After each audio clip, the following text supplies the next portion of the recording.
Guys ഇത് back to അബുദാബിയുടെ second പാർട്ടാണ് കേട്ടോ. അങ്ങനെ ഞാൻ പുഴയൊക്കെ ഇങ്ങനെ നോക്കിക്കൊണ്ടിരുന്ന് കുറച്ചങ്ങോട്ട് ചെന്നപ്പോഴത്തേക്കും കടൽ കണ്ടു കേട്ടോ. ഇനി അങ്ങോട്ട് ഫുള്ള് കടൽ തന്നെയായിരിക്കും, ഈ പച്ചപ്പൊക്കെ അങ്ങോട്ട് മാറും. ഇനി മൊത്തം വെള്ളത്തിൻ്റെ മേളിക്കലുള്ള കളികളാണ്. കുഴിപ്പിള്ളിയും ചെറായി ബീച്ചൊക്കെയാണെന്ന് തോന്നുന്നു ഈ കാണുന്നതൊക്കെ. എന്തായാലും ഈ ഒരു ഏരിയ കാണാൻ അടിപൊളിയാണ് മേളിൽ നിന്ന് കേട്ടോ.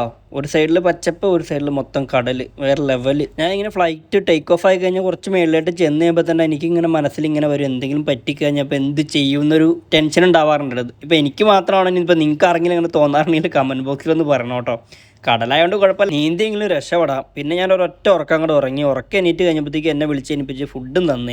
എനിക്കൊരു സാൻഡ്വിച്ചാണ് കിട്ടിയത്. പിന്നെ ഒരു കുപ്പി വെള്ളം ഉണ്ടായിരുന്നു, ചെറിയൊരു ബോട്ടിൽ വെള്ളം. എനിക്കാണെങ്കിൽ നല്ല വിശപ്പുണ്ടായിരുന്നു. അപ്പം തന്നെ ഞാൻ ആ സാധനം പൊട്ടിച്ചെടുത്ത് തിന്നു കേട്ടോ. നല്ല ക്വാണ്ടിറ്റി ഉണ്ടായിരുന്നു, അതുപോലെ തന്നെ നല്ല ടേസ്റ്റ് ഉണ്ടായിരുന്നു കേട്ടോ. അതും കഴിച്ച ഒരു ഉറക്കം ഉറങ്ങി എണീറ്റ് കഴിഞ്ഞപ്പോൾ പിന്നെ കാണുന്ന കാഴ്ചകൾ മൊത്തം ഇങ്ങനെ മലനിരകളാണ് കേട്ടോ. പിന്നെ അപ്പം തന്നെ ഒരു അനൗൺസ്മെന്റ് വന്നു, നമ്മൾ അരമണിക്കൂറിനുള്ളിൽ അബുദാബി എയർപോർട്ടിൽ ഇറങ്ങാൻ പോകാമെന്നും പറഞ്ഞിട്ട്. ഇപ്പോൾ ഇതെൻ്റെ രണ്ടാമത്തെ ലാൻഡിങ് ആണ് കേട്ടോ അബുദാബിയിലെ. എനിക്ക് തോന്നിയിട്ടുള്ള അബുദാബി ഭയങ്കര കാമാൻ ക്വയറ്റ് സ്ഥലമാണ്. അപ്പം ഞാൻ ഫ്ലൈറ്റിൽ ഇരുന്നുകൊണ്ട് എൻ്റെ സിമ്മൊക്കെ അങ്ങോട്ട് മാറ്റിയിട്ട് ഫ്രണ്ടിനെ വിളിച്ചിട്ടുണ്ട്, അവൻ വരാമെന്ന് പറഞ്ഞിട്ടുണ്ട് കേട്ടോ. ഇനിയിപ്പോൾ നേരെ പോയിട്ട് ലഗേജൊക്കെ എടുക്കുക, എന്നിട്ട് നേരെ പുറത്തേട്ട് പോവുക. അത് അബുദാബിയിലെ പുതിയ എയർപോർട്ടാണ് കേട്ടോ. കഴിഞ്ഞ പ്രാവശ്യം ഈ ഒരു എയർപോർട്ടിൽ തന്നെയാണ് ഞാൻ വന്നത്. അത്യാവശ്യം വലിയ എയർപോർട്ടാണ് കേട്ടോ. ഒരുപാട് ദൂരം നടക്കാറുണ്ട്. നടന്ന് കിടന്ന് എനിച്ചോക്കട മുട്ടി. അങ്ങനെ നോക്കി കഴിഞ്ഞപ്പോഴാണ് എസ്കലേറ്റർ കാണുന്നത്. പിന്നെ അതിനൊരു സ്പീഡ് ഇല്ലാത്തതുകൊണ്ട് ഞാൻ പിന്നെ നടന്ന് തന്നെ പോകാമെന്ന് വിചാരിച്ചു കേട്ടോ. ഈ എസ്കലേറ്ററാണെങ്കിൽ ഒടുക്കത്തെ നീട്ടാണ്, സ്പീഡാണെങ്കിൽ ഒട്ടും ഇല്ലാതാണ്. എൻ്റെ ലഗേജ് എനിക്ക് വേണ്ടിയിട്ട് ഇങ്ങനെ വെയിറ്റ് ചെയ്ത് ഇങ്ങനെ കറങ്ങിക്കൊണ്ടിരിക്കുമായിരിക്കും.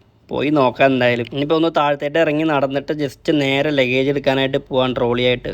നിറച്ച ആൾക്കാരാണ് അവിടെ. ഈ പോണിയാണ് എൻ്റെ ലഗേജ്. ഇതല്ല അപ്പുറം ഒന്ന് പോയി നോക്കട്ടെ, ചിലപ്പോൾ അപ്പുറം ഉണ്ടെങ്കിലോ. അങ്ങനെ ഒരു 10-20 മിനിറ്റ് നോക്കി നിന്നിട്ടാണ് ലഗേജ് കിട്ടി. അങ്ങനെ ലഗേജും വെച്ച് നേരെ പുറത്തേട്ട് എടുക്കുകയാണെങ്കിൽ അങ്ങനെ പുറത്ത് കിടക്കുന്നതിൻ്റെ ഇടയ്ക്ക് വെച്ചിട്ട് ചെറിയൊരു പണി കിട്ടി. എല്ലാം എന്നെ കൊണ്ട് അവർ അഴിപ്പിച്ചു. മുളക് പൊടി വരെ പൊട്ടിച്ചു നോക്കി. ഈ ബോക്സ് ആയതുകൊണ്ടാണ് പ്രശ്നം.